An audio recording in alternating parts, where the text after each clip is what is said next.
आप सभी का स्वागत है। तो हम आज की अव्यक्त वाणी वही रीड करेंगे और वही डिस्कस करेंगे।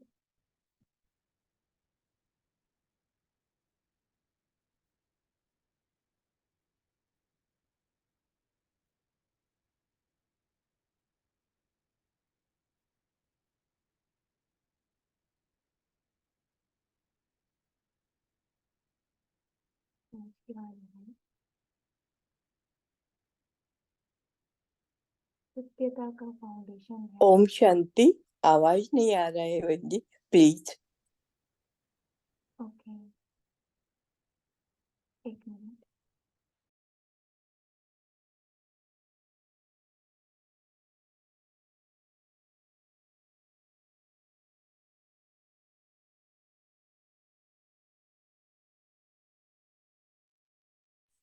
अभी आ रही है?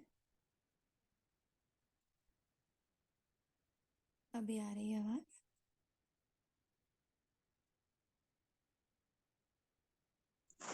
दीदी आवाज तो आ रही है, कम है। एक मिनट।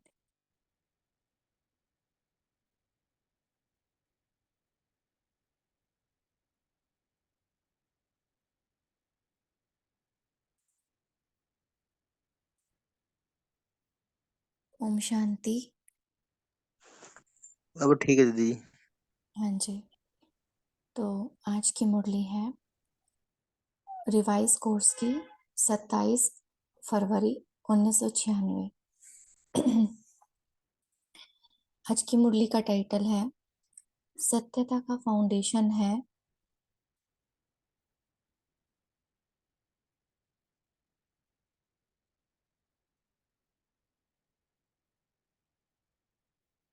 पवित्रता और निशानी है चेहरे व चलन में दिव्यता।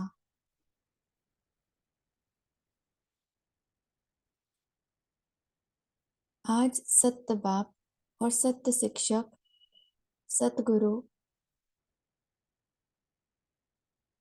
अच्छा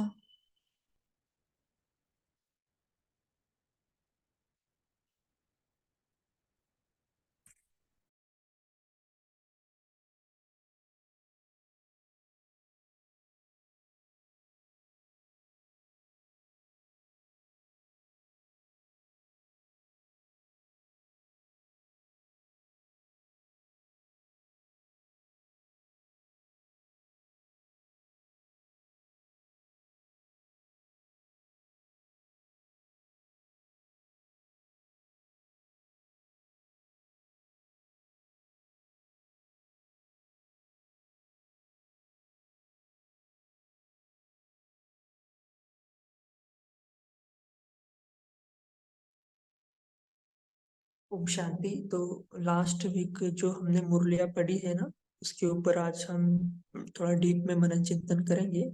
तो सभी बुक्स निकाल सकते हैं, जो भी आपने नोटबुक में लिखा होगा या बुक्स में लिखा होगा, तो उसके ऊपर हम आज थोड़ा सा डीप मनन चिंतन करेंगे।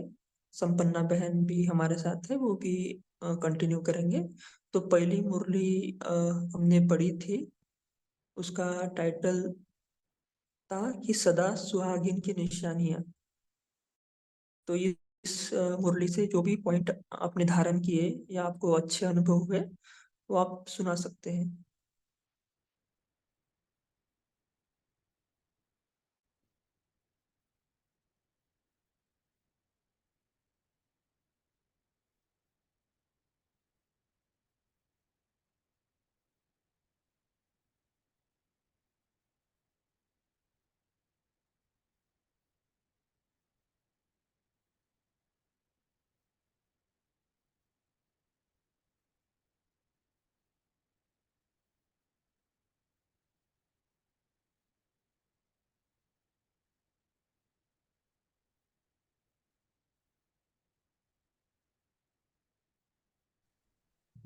ओम शांति भाई।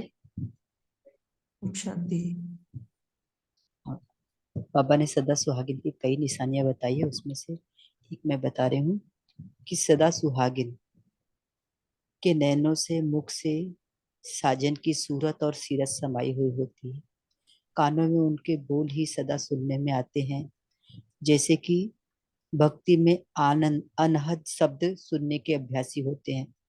बहुत प्रयत्न के बाद भी एक बार भी अगर शब्द सुनाई देते तो अपनी भक्ति को सफल समझते हैं। तो यह सब भक्ति की रीति रस्म इस समय में प्रैक्टिकल में है, लेकिन सदा सुहागिन में जो पहले बताया ये है। ओम शांति।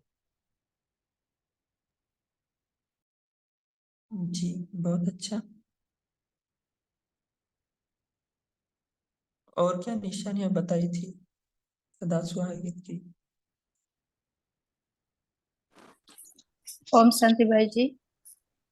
हाँ जी, ओम शांति। हाँ, सदा सुहागिनी माना अविनाशी स्मृति का तिलक सदा याद रहना है। सिर्फ बाबा मेरा, मैं बाबा का, यह सदा स्मृति में रहना है, तो सदा सुहागिन है। सुहागिन अर्थात सदा मन मना भाव का अनादि मंत्र सदा कान में गूंजता रहना है और बाबा का साथ अनुभव करना। माना बाबा से बोलूं, बाबा से सुनूं, द्वारा बाबा द्वारा सुनाया ही बोलो, ये हमेशा याद में रहना है। और चलते फिरते अनुभव करना है कि बाबा ही मेरा संसार है। ओम शांति। जी, बहुत अच्छा।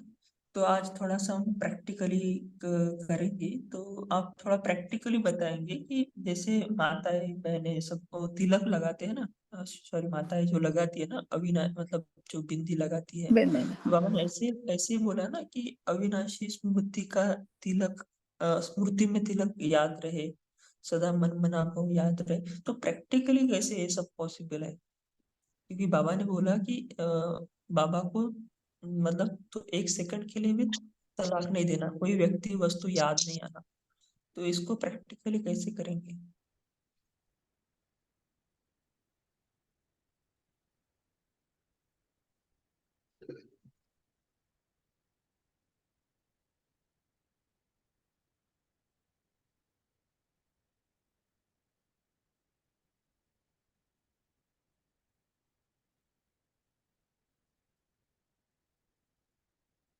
जी, साधना बहन आप बोलिए, अनम्यूट किए हैं।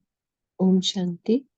जैसे कि प्रैक्टिकल में हम जो हमको प्रिय होता है तो हर समय उसकी याद रहती है। जैसे माँ होती है, उसको अपना बच्चा हमेशा कहीं पर भी रहे उसको वही याद रहता है। इसी तरह से दुनिया में भी देखते हैं कि जो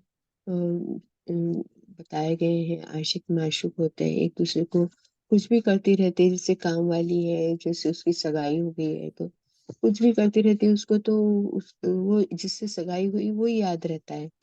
ऐसे ही अगर हम हमारा बाबा से प्रेम है, दिल का प्यार है, तो हर समय लगन में मगन की निशानी क्या रहती है कि हर समय उसकी याद दिल में समाई हुई रहती है। तो बाबा हर समय कुछ भी बात हो तो पहले बाबा ही याद आए। और जैसे दुनिया में भी कहते हैं ना, सुहाग गया तो संसार गया।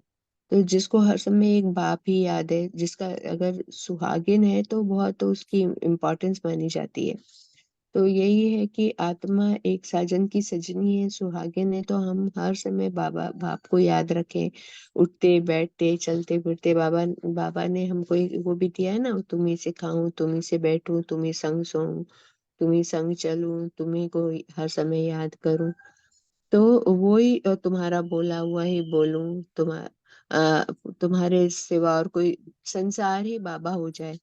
तो प्रैक्टिकली ये पॉसिबल हो सकता है कि मैं हर समय ये याद रखूं कि मैं बिंदी हूँ।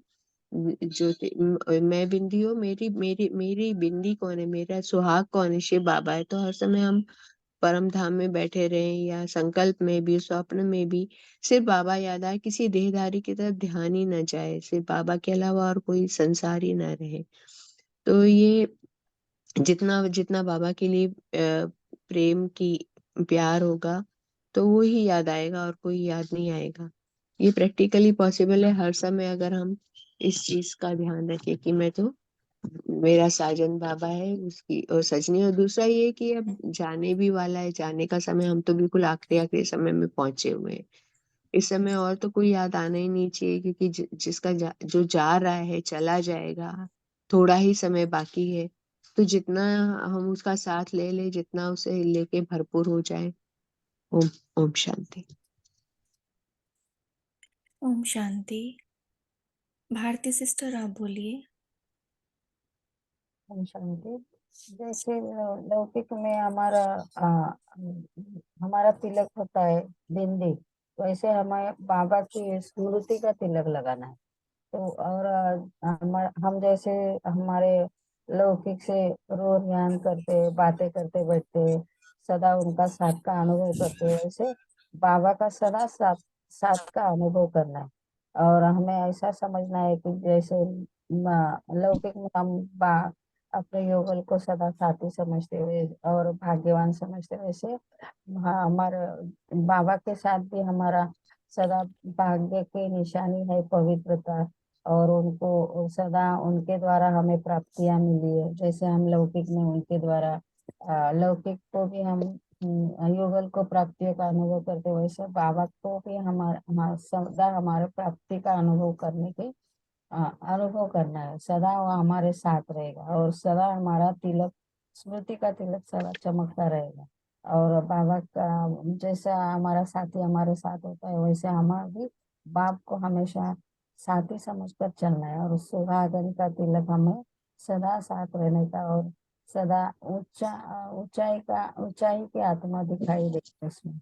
और सदा साथ रहेंगे, साथ जिएंगे, यहाँ साथ मरेंगे, यह जो हम युगलों के साथ भी ये कहते हैं, वैसे हम भी इस बाबा के साथ भी ऐसा ही हमें रहना है।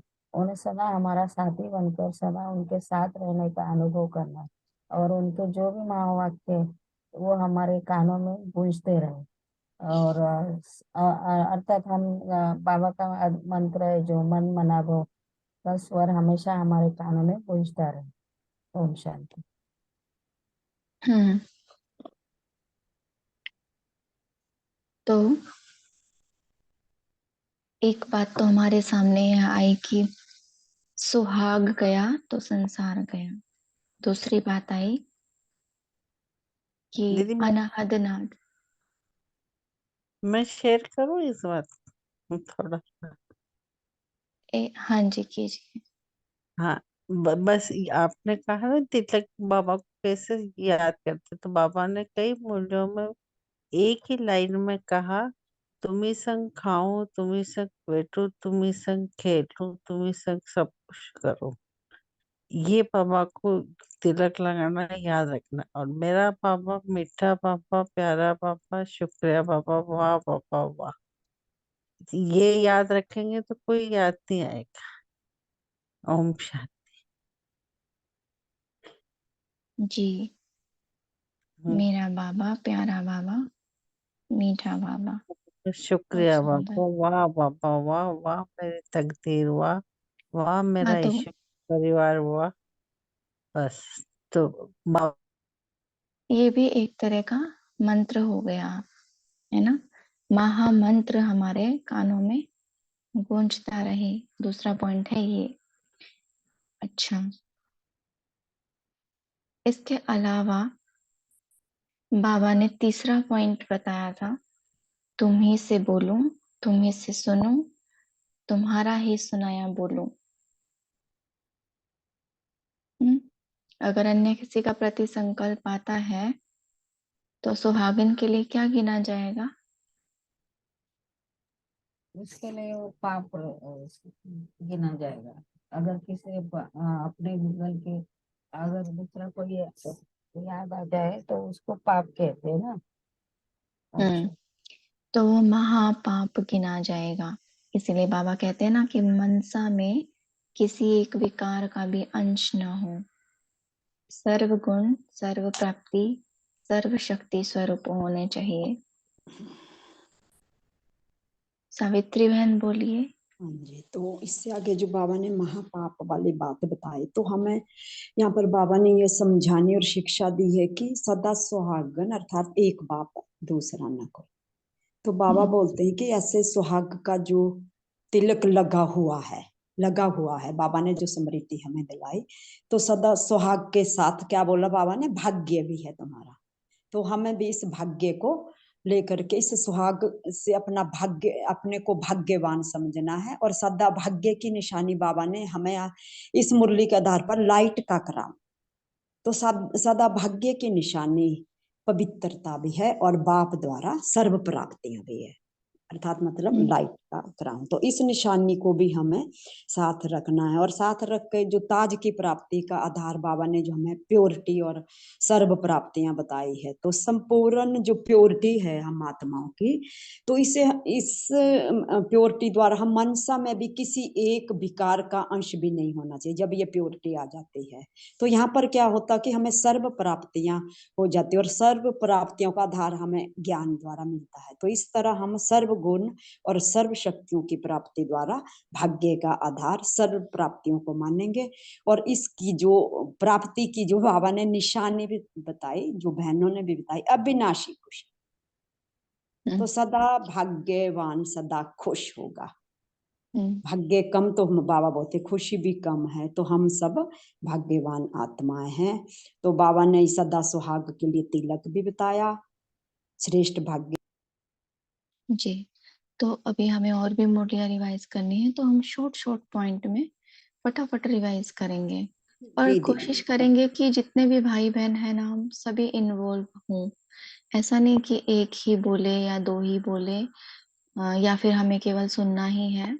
कुछ थैंक यू दीदी। सभी शेयर करके चलेंगे, ठीक है। तो इस मुरली में बाबा ने स्मृति पर विशेष जोर दिया था, जिसमें बाबा ने कहा था कि अपने आप को क्या समझो, परम धाम निवासी और मधुबन निवासी। इस पर कोई कुछ कहेंगे?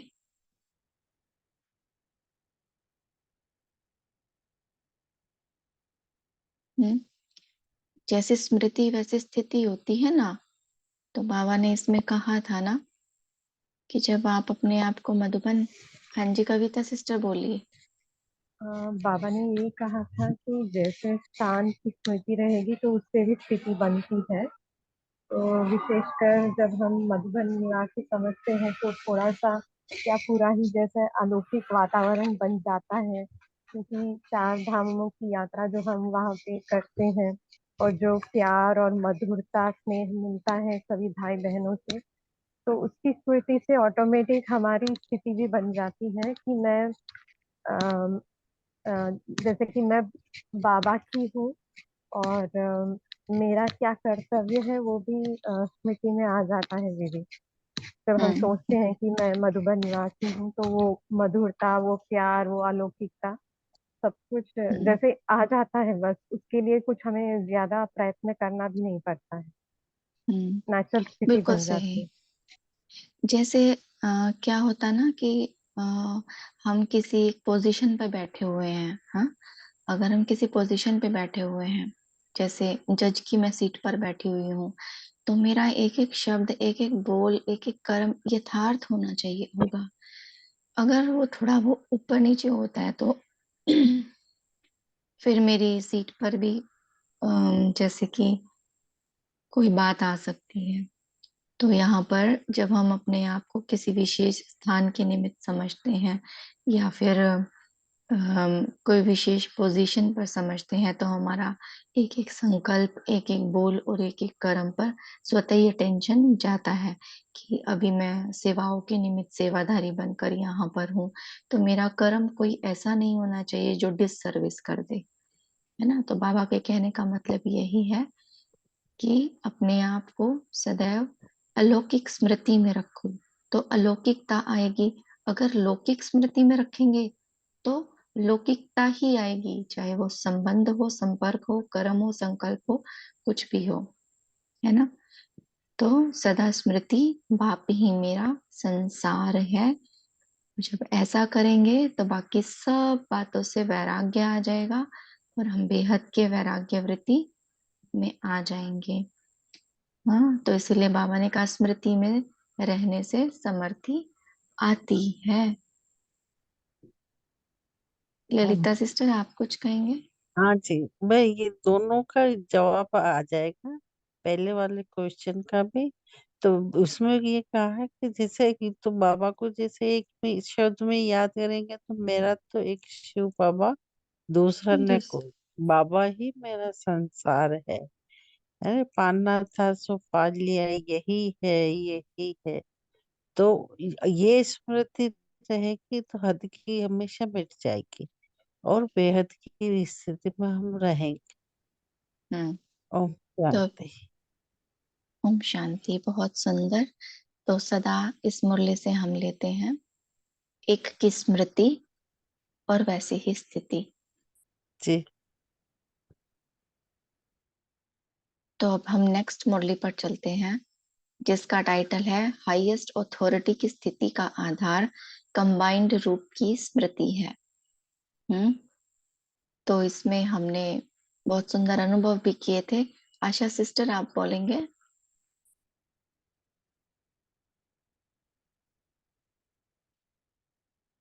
ओम शांति सिस्टर, मैं इसी मुरली जो आप समर्थी शब्द स्मृति शब्द बोल रही थी, उसी पर मुझे एक वाक्य बोलना था, बोलूं क्या? जी बोलिए।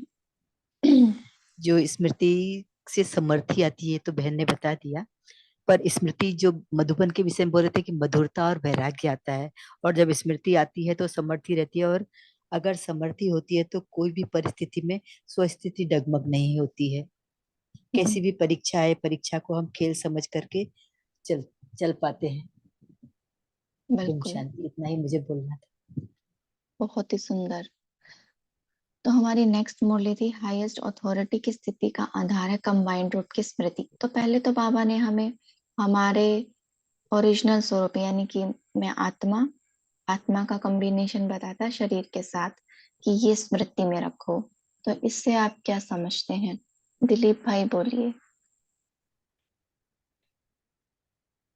ओम शांति। बाबा ने इसमें 4 तरह के कंबाइंड रूप बताए हैं।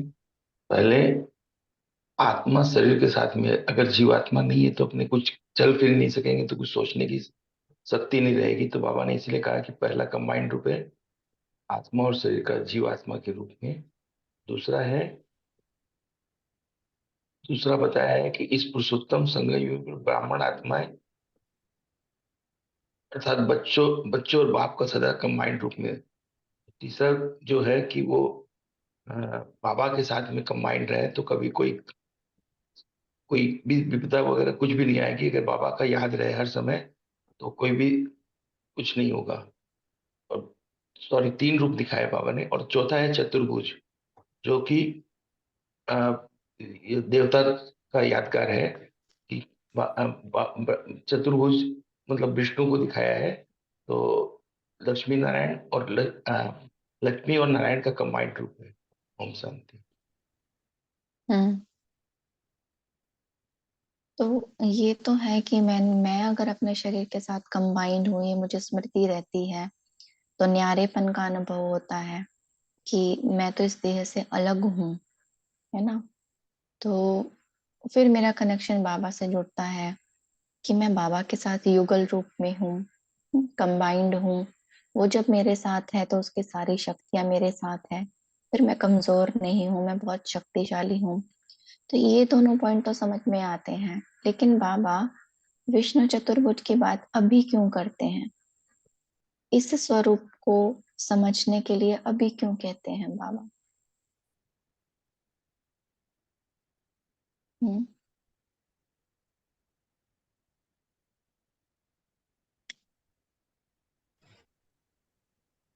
ओम शांति। जी तो सिस्टर बाबा ने बोले। विष्णु चतुर्भुज के बारे में बाबा ने अभी इसलिए कहा कि जैसे कंबाइंड स्वरूप में अगर हम अभी रहेंगे इस वक्त संगम युग पर कंबाइंड स्मृति में रहेंगे परमात्मा के साथ, तो ये यादगार सदा स्मृति में रहेगा कि मैं अलंकारी हूँ। और विष्णु के 4 अलंकार दिखाए हैं, शंख चक्र गदा पद्म। तो जो शक्तिशाली अलंकारी होगा वो शक्तिशाली होगा, तो माया जीत हो जाएगा, वो माया उसके ऊपर वार नहीं कर सकती। शंख है तो हर समय ज्ञान का शंख बजाता रहे, चक्र है तो सदा सुदर्शन चक्र चलता रहे, तो समर्थी अपने आप आ जाएगी कंबाइंड रूप की स्मृति से। तीसरा है गदा, मतलब विजयी है, मैं माया के ऊपर विजय प्राप्त कर चुकी हूँ। और चौथा है कमल है, तो प्रवृत्ति में रहते हुए भी मैं कमल पुष्प समान न्यारा और प्यारा, कीचड़ में रहते हुए भी कमल मुझे वो कीचड़ टच भी न कर पाए। तो इस तरह से कंबाइंड रूप की स्मृति हमें समर्थी दिलाती रहेगी सारे विघ्नों में, माया के विघ्नों में। ये कंबाइंड स्वरूप की स्मृति से ऑटोमेटिकली हम समर्थी और माया को सामना करने की अथॉरिटी हमारे अंदर आती रहेगी। सर्वशक्तिमान के संग वह स्मृति से भी मास्टर सर्वशक्तिमान का अनुभव हम कर सकते हैं। ओम शांति। बहुत सुंदर, thank you Sadhana sister. Aruna बहन आप बोलिए। ओम शांति। ये संगम युग पर ही संपूर्ण बनने की निशानी पापा ने कहा है। ये बनना है तो संगम युग पर ही बनना है, ये स्मृति रहनी चाहिए। ओम शांति। आत्मा और शरीर का कॉम्बिनेशन बाबा ने बताया ना यहाँ पर, कि आप ये समझो कि मैं आत्मा इस शरीर के साथ कंबाइंड हूँ और कंबाइंड होकर पार्ट बजा रही हूँ। इससे हमारे स्मृति पर या स्थिति पर क्या इफेक्ट पड़ेगा, कि जो भी बातें आ रही हैं वो पर्सन आइडेंटिटी को आ रही है। हाँ, यानी कि अगर मैं संपूर्ण हूँ तो संपूर्ण के जो रोल है, कॉस्ट्यूम है, उसके ऊपर आ रही है सारी बातें। मैं आत्मा अलग हूँ इससे, लेकिन मैं आत्मा इस शरीर में रह करके पार्ट बजा रही हूँ। तो जो भी ड्रामा की सीन आएगी ना, उसमें हम फंसेंगे नहीं, क्योंकि मैं अगर आत्मा हूँ तो मेरी ओरिजिनलिटी मुझे याद रहेगी, मेरा स्वभाव संस्कार, मेरी ओरिजिनल स्थिति मुझे याद रहेगी, मैं किसकी हूँ मुझे ये याद रहेगा। फिर मेरे संकल्प बोल कर्म में क्या आना चाहिए वो मुझे स्मृति में रहेगा। हाँ, आत्मा क्या है, फीलिंगलेस है, इमोशंसलेस है, आत्मा एकदम शांत है, किसी भी परिस्थिति में वो हलचल में आ नहीं सकती। तो कंबाइंड स्वरूप केवल यूं मत सोचो कि मैं केवल शरीर के साथ आधार लेकर के कर्म कर रही हूँ या ये कर रही हूँ, बल्कि उसकी गहराई में जाओ कि अगर मैं इस शरीर को आधार लेके कर्म कर रही हूँ तो इस शरीर पर आने वाली बातों का मुझ आत्मा पर कोई इफेक्ट नहीं। मैं आत्मा अलग हूँ, ये शरीर अलग है। मीनू सिस्टर आप बोलिए। ओम शांति। मुझे एक सवाल आ रहा था कि जैसे विष्णु चतुर्भुज का बाबा कराता है तो बहुत अच्छा बताया कि सारे अलंकार ध्यान में, तो ऐसा भी क्या हो सकता है कि बाबा इसलिए कहता है कि विष्णु चतुर्भुज की स्मृति कंबाइंड स्वरूप की, कि बाबा हम सबको शिव शक्ति और पांडव, जैसे कई बार कहते हैं ना आप सब आत्माएं सजनीय हो, तो बाबा कहता है भाई है वो भी सजनीय है। फिर बाबा हमें कहता है कि पांडव तो शक्तियां हो, तो भाई बाबा हम में दोनों गुण देखना चाहता है, क्योंकि बाबा हमें संपूर्ण बना रहा है। बाबा चाहता है कि, बाबा कहता है कि आगे आपको पुरुष का रोल भी मिल सकता है, स्त्री का भी मिल सकता है। इवन संगम पर भी अगर हम देखें तो बहनें बहनों जैसा काम भी करती हैं और भाइयों जैसा काम भी करती हैं, और भाई भाइयों जैसा काम भी करते हैं और बहनों, जैसे कुमारों को भाई कहते हैं कि आपको क्या बन जाना है, बन्नी बन जाना है, तो आपको खाना बनाने की टेंशन नहीं होनी चाहिए। तो वो मुझे उसमें स्मृति आ रही थी कि जैसे लक्ष्मी नारायण को साथ दिखाया, मतलब उनको कंबाइंड, कि सब कुछ, मतलब लक्ष्मी भी नारायण की तरह स्ट्रांग है और नारायण भी लक्ष्मी की तरह सॉफ्ट है, तो वो हमें धारण करना है। सही शांति। है। इसलिए हमें भी ऐसे ही लगा, तो हम भी ऐसे ही सोच रहे थे कि जो पुरुष और स्त्री का भान है ना वो मिट जाए, कि आत्मा ही ये दोनों रोल प्ले करती है, चाहे वो स्त्री का हो चाहे वो पुरुष का हो। तो वो भान जो है ना हमारा मिट जाए, समानता का एक भाव आ जाए कि स्त्री और पुरुष दोनों समान हैं। बिल्कुल सही कहा आपने सिस्टर। इसीलिए अर्धनारीश्वर बोलते हैं क्या भक्ति मार्ग में? जी।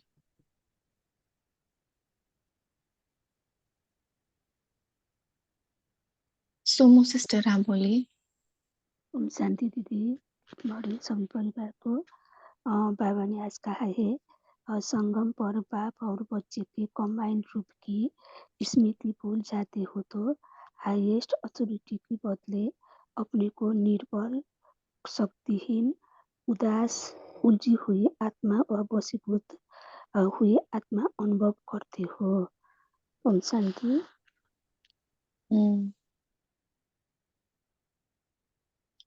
तो इस मुरली में बाबा ने एक विशेष बात पर हमारा अटेंशन खिंचवाया था, और वो क्या था, किसी को याद है?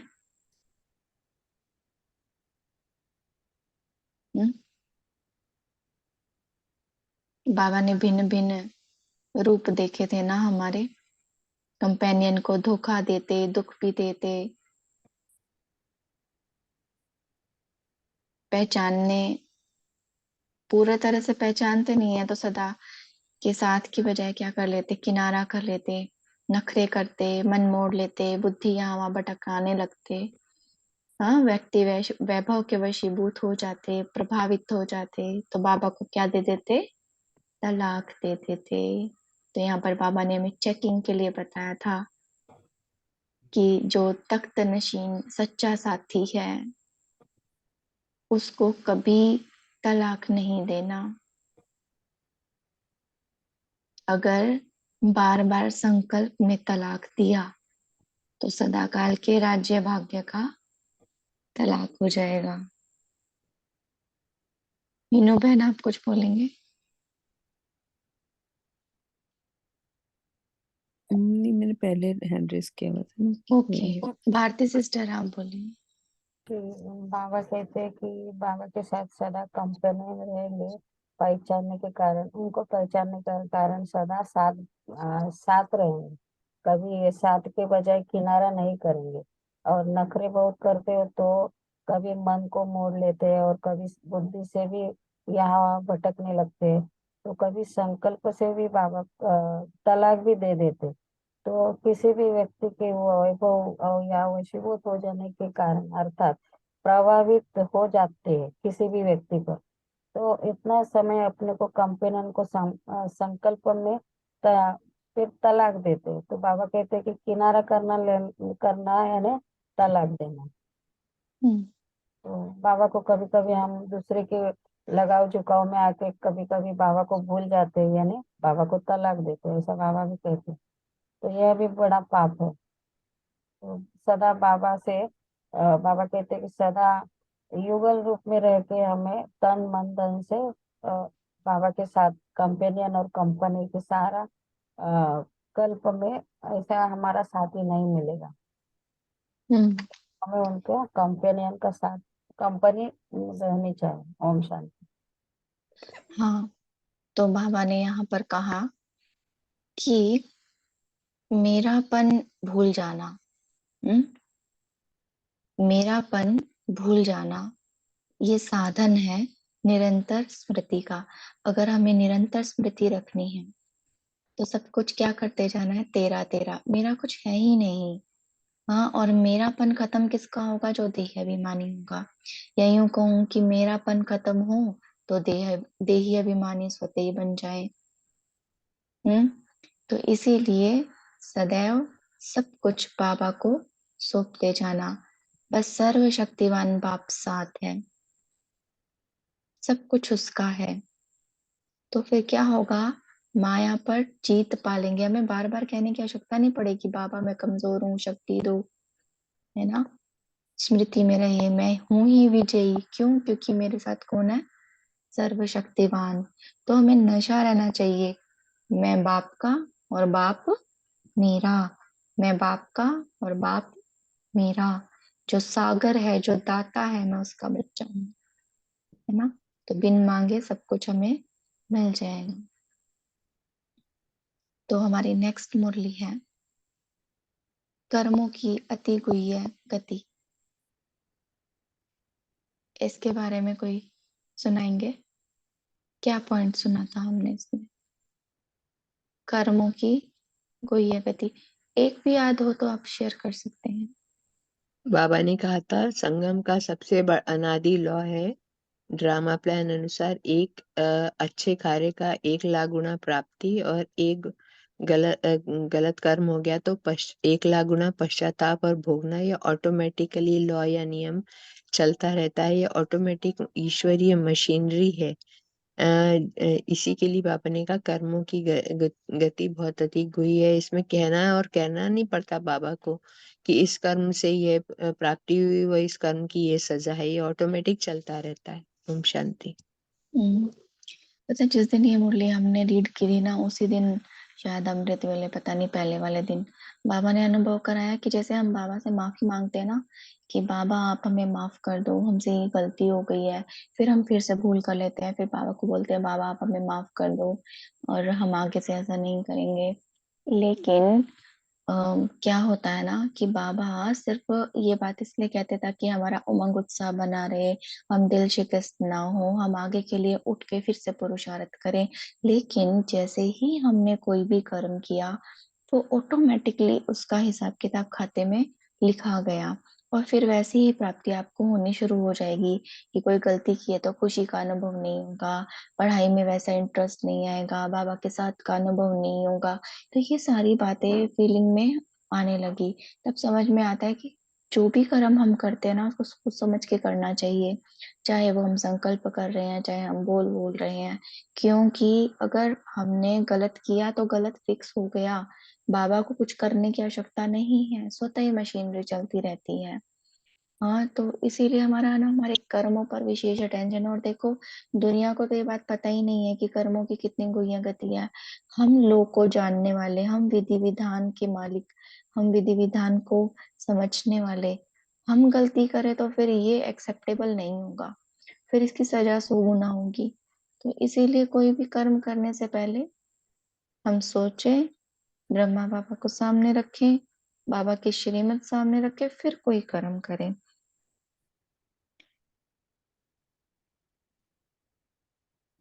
और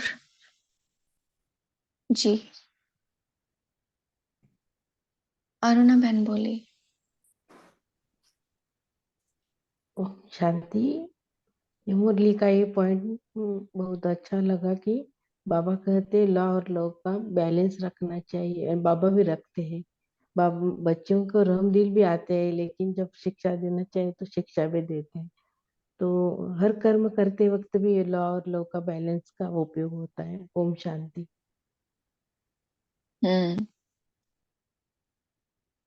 नमिता बहन आपने अनम्यूट किया था, कुछ कहना है? हाँ जी, ओम शांति दीदी। हाँ, बाबा भी फिर कहता है कि बाबा ने कहा कि यह 63 जन्म का हिसाब किताब हम इस संगम युग में ही चुक्त करते हैं, करना पड़ता है। यह है कर्म का गुह्य गति। तो हम साक्षी होकर हर एक का पाठ को देखना है, एक्सेप्ट करना भी है, और उसके बाद बाबा को साथी बनाकर हम अपना कर्म करना है, तो मंजिल तक पहुंचेंगे। ओम शांति। अच्छा, अगर कोई बात ऐसी हो भी जाती है तो हमें पश्चाताप में समय भी नहीं गंवाना है, क्योंकि हाँ जी। अगर पश्चाताप में समय गंवाएंगे ना तो फिर उसका स्वरूप बन जाएंगे, संस्कार बन जाएगा बार बार पछताने का, है ना। तो बाबा कहते हैं कि घबराना भी नहीं है, हमें गहराई में जाना है और फिर अपनी चेकिंग करनी है कि क्या चीज है जो ये परिस्थिति, ये बात मुझे समझाने के लिए आई है, कौन सा चेंज जो अभी तक मुझे लाना चाहिए था और मैंने नहीं लाया है। ये उस चीज की चेकिंग कराने के लिए हमें परीक्षा आती है। तो घबराना नहीं है हमें किसी भी बात को देख करके, है ना। बाबा तो हमारे साथ है ही, सदा हमारे साथी बनकर सहयोग देने के लिए। तो जो मास्टर सर्वशक्तिवान है वो क्या करते हैं, कभी भी घबराते नहीं नहीं देते। तो हमेशा अपने साक्षी दृष्टा की सीट पर बैठेंगे और फिर हम देखेंगे ना हर सीन को, तो वो हमें खेल नजर आएगा। सोमू सिस्टर बोलिए। ओम शांति दीदी। बाबा ने इस मुरली में कहा है अंतिम समय में समीप होने के कारण कर्म की गति की मशीनरी भी तेज रफ्तार से दिखाई देती है। ओम शांति। ओम शांति। जी बोलिए बहन। बोलिए। हाँ, बाबा कहते हैं कि श्रीमत में मैपन कभी की मन्नत कभी मिक्स नहीं करना। तो पश्चाताप से परे प्राप्ति से स्वरूप और पुरुषार्थ की सहज गति प्राप्त करेंगे। तो अर्थात सदा हम सद्बुद्धि को प्राप्त करेंगे और अंतिम समय हम समीप के कारण एक तरफ और अनेक प्रकार के रहे हुए हिसाब किताब को और स्वभाव संस्कार को भी दूसरे के संबंध संपर्क से बाहर निकलेंगे। तो यानी हम माया को विदाई देंगे। ओम शांति।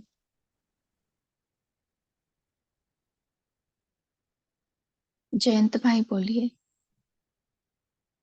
ओम शांति।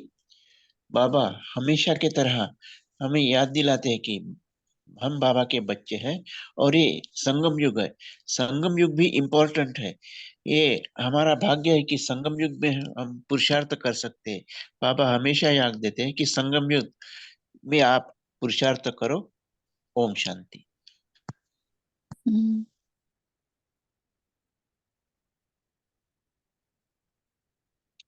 ओम और शांति। आज बाबा ये दीदी जी से बातें करते तब बाबा बोले जैसे अनेक बार देखी हुई सीन फिर से देख रहे हैं। राजयुक्त योग युक्त हो, लाइट हाउस हो, वायुमंडल को डबल लाइट बनाएंगे। घबरावे नहीं, ऐसे अनुभव होता है ना। बाबा पूछ रहे हैं। इसको कहा जाता है पहाड़ समान पेपर राई के समान अनुभव हो। कमजोर को पहाड़ लगेगा और मास्टर सर्वशक्तिमान को वो हल्का अनुभव होगा।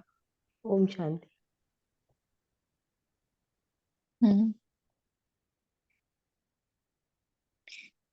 जो रूहानी योद्धे होते हैं ना वो कभी घबराते नहीं है, है ना। क्यों नहीं घबराते हैं ये रूहानी योद्धे? किसी ने सोचा ऐसा? क्यों नहीं घबराते रूहानी योद्धे?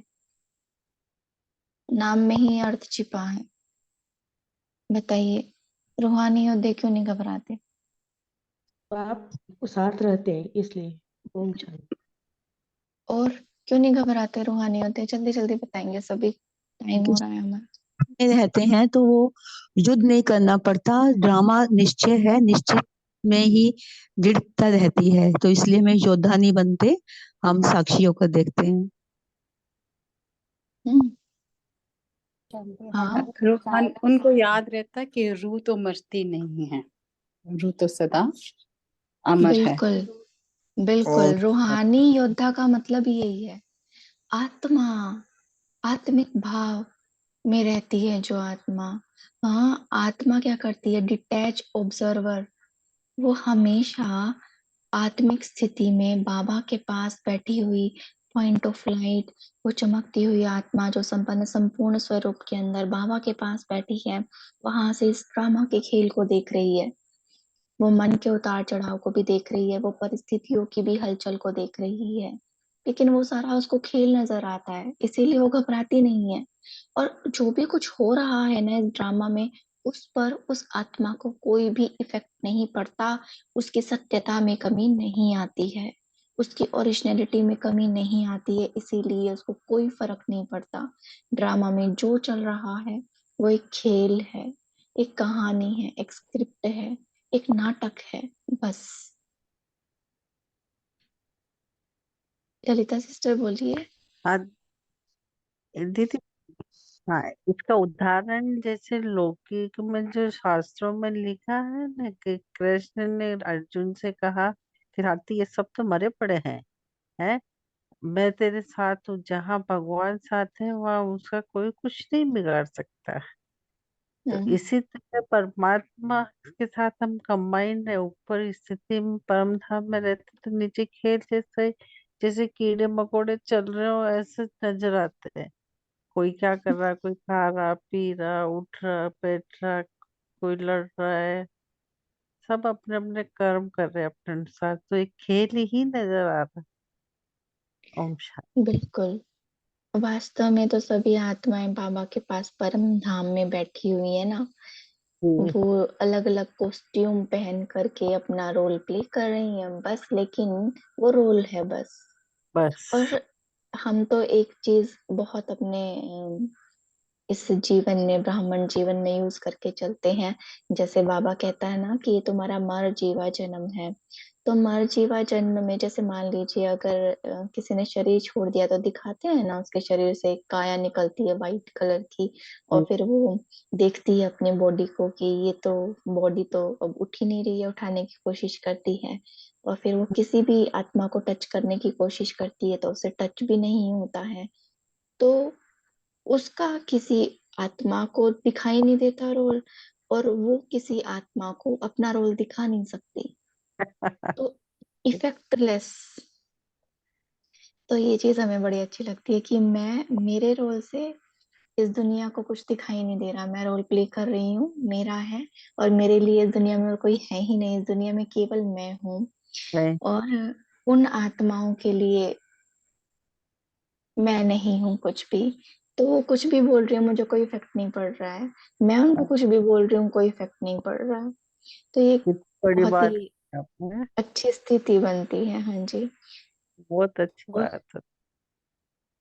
नीलम सिस्टर आप कुछ कहेंगे?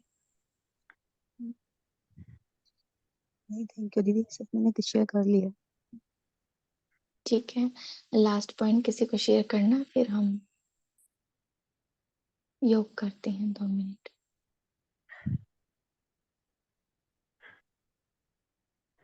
आप में से कोई कुछ कहना चाहेंगे?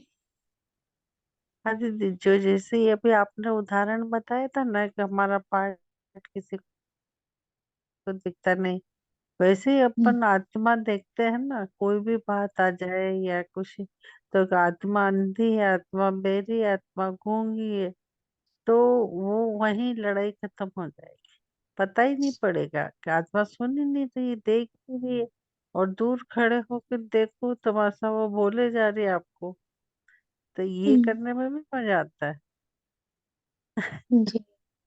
तो बस हम रोज रोज नए नए अनुभव करते चलें, और इन अनुभवों हाँ से हम औरों को भी अनुभव कराते चलें। तो बस सारा जी खेल स्मृति का है। चाहे अपने आप को सुहागिन समझ के चलो, चाहे कंबाइंड समझ के चलो, चाहे योद्धे समझ के चलो, चाहे विजय समझ के चलो, सारा खेल स्मृति का है। और सत्यता यही है जी। कि मैं आत्मा हूँ, पहला सत्य।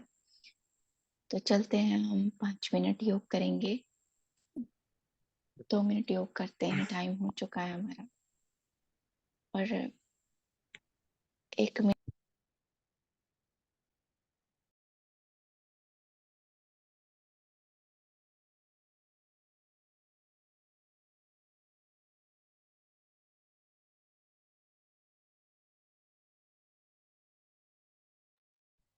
खुद को देखें।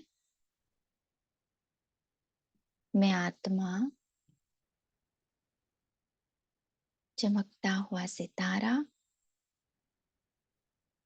अपने सत्य स्वरूप में बिल्कुल शांत हूँ।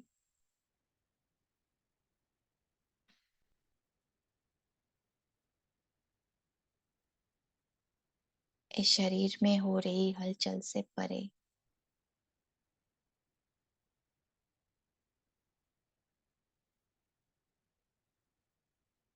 मन कुछ कुछ कहता है, लेकिन इस मन से भी परे।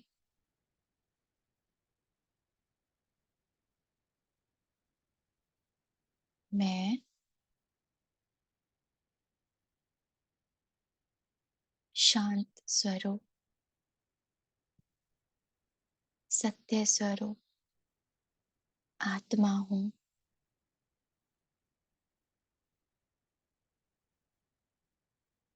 और इसी स्वरूप में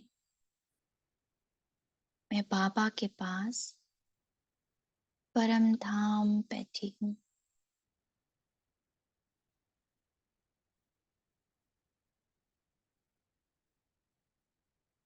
जहाँ न मन है न बुद्धि, मैं संकल्पों से रहित आत्मा।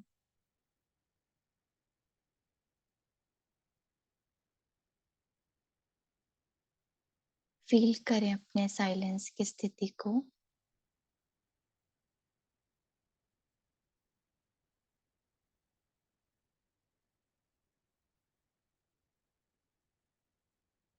शांति के सागर को देख रही हूँ, उनकी स्टिलनेस को देख रही हूँ।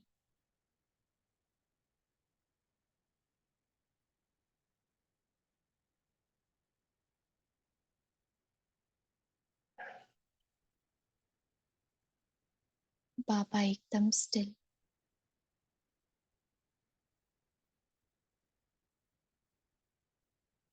और जितनी शांति में बाबा हैं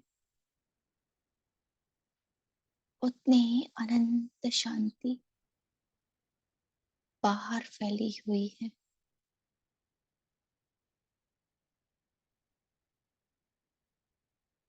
जितनी शांति की गहराई उतनी ही बाहर रिफ्लेक्ट हो रही है।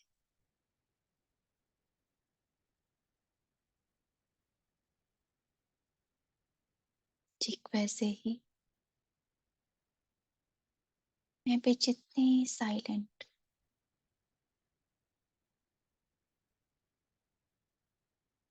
उतनी ही शांति की लहरें बाहर फैली।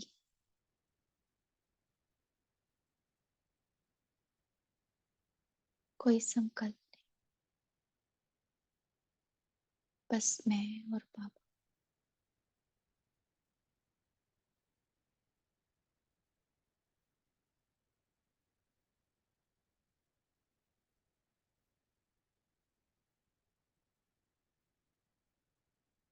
जो बाबा में है और सब मुझ में।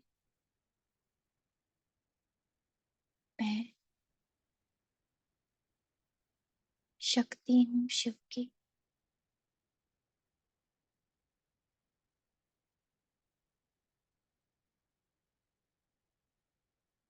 बीज रूप हूँ।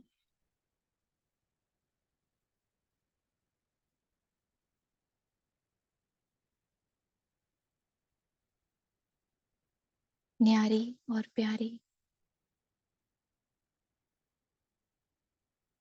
नीचे हो रहे ड्रामा का मुझ पर कोई इफेक्ट नहीं। और यहाँ से अवतरित होती हूँ इस 5 तत्वों की देह में, इसी साइलेंट स्वरूप की स्मृति में, अपने सत्य स्वरूप की स्मृति में कि मैं देह से अलग हूँ, मन बुद्धि संस्कार स्वभाव फीलिंग से भी डिटैच्ड हूँ। ओम शांति।